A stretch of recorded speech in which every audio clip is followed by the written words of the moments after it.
E vamos falar um pouco aí da robustez do Six Sigma, né? Nós falamos um pouco sobre a força do Lean, agora nós vamos falar sobre a robustez do Six Sigma. Qual é a robustez do Six Sigma? A robustez do Six Sigma realmente é otimizar a performance do processo pela redução da variação ao redor do objetivo.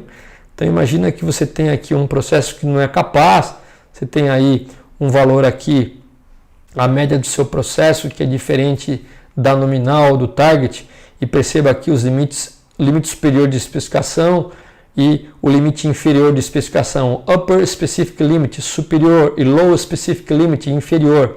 Então perceba que o processo não somente está centralizado, mas está com uma alta variabilidade. Através do Six Sigma você reduz variabilidade, fazendo com que o processo se torne capaz e centralizado. Então você percebe aí a redução dessa curva gaussiana, né, dessa distribuição normal, através aí do achatamento das caudas, fazendo com que você realmente tenha um desvio padrão muito menor.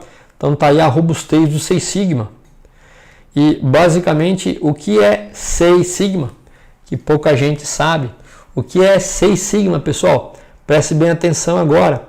Six Sigma é quando você tem uma distância de 6 desvios padrões do seu valor de média da sua especificação superior e também 6 desvios padrões entre o seu valor nominal do seu processo e o limite de especificação inferior.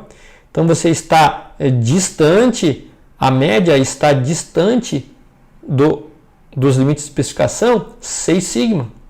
Então ao todo aqui são 12 sigmas, ou seja, dentre essa amplitude de especificação, o valor superior de especificação menos valor inferior de especificação tem 12 sigmas.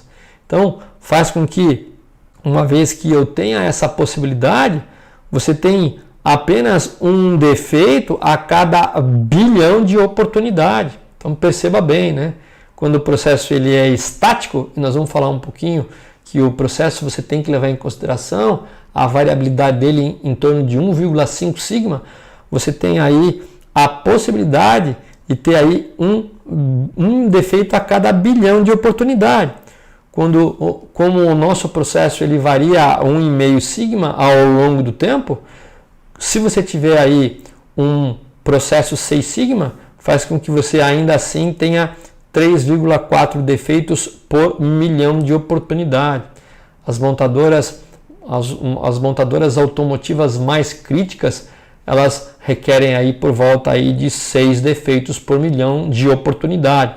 Então perceba aí o quão potente, o quão robusto é um processo 6 sigma.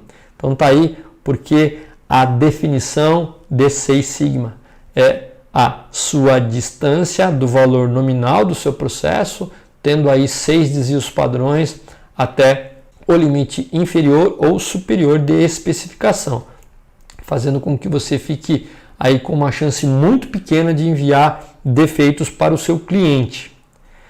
E o que acontece é que a grande maioria das empresas não tem 6 sigma, elas trabalham aí com 3 sigma. Então o que é 3 sigma? Você tem aí 99,73% de peças dentro do especificado e faz com que você tenha então aí uma quantidade de 66.807 defeitos por milhão, ou seja, 67 mil ppm aproximadamente.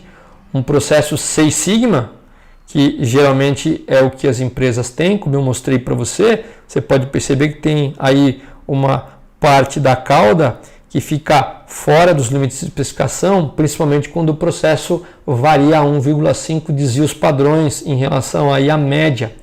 E aí faz com que você, num processo 3 sigma, onde a grande maioria das empresas tem 3 ou até 2 sigma, vamos supor 3, que é a grande pesquisa brasileira, você tem aí um custo de não qualidade em relação ao seu faturamento de 25% a 40%, ou seja, 25% a 40% do que você fatura vai para o ralo por problemas de qualidade, em função aí da variação do seu processo ser alta, contra algo menor do que 1% quando você tem aí um processo 6 sigma.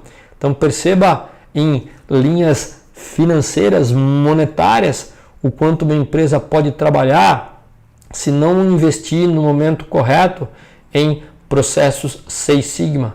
Veja, 3 Sigma, você perde de 25% a 40%. Se uma empresa fatura 100 mil reais por mês, 25 mil a 40 mil vai para o lixo simplesmente por problemas de variação de processo que não atende ao seu cliente.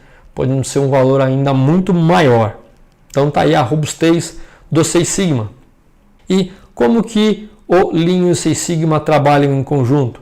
Então você tem aí uma otimização através da eliminação de operações que não agregam valor, que foi conseguida e atingida através das ferramentas do Lean, e as operações que se mantiveram, você trabalha com o 6 Sigma para reduzir cada vez mais essa variabilidade. O resultado final é uma soma de variâncias, fazendo com que essa soma tenha como resultante um valor de abertura de curva de sino ou curva gaussiana um pouquinho maior, porque a variância é igual, a soma das variâncias, a variância final é igual à soma das variâncias. Mas está aí a abordagem Lean 6 Sigma. Eu começo com o Lean, fazendo com que eu elimine operações que não agregam valor, e em função do que sobrou, eu faço com que o processo seja robusto, reduzindo cada vez mais a sua variabilidade.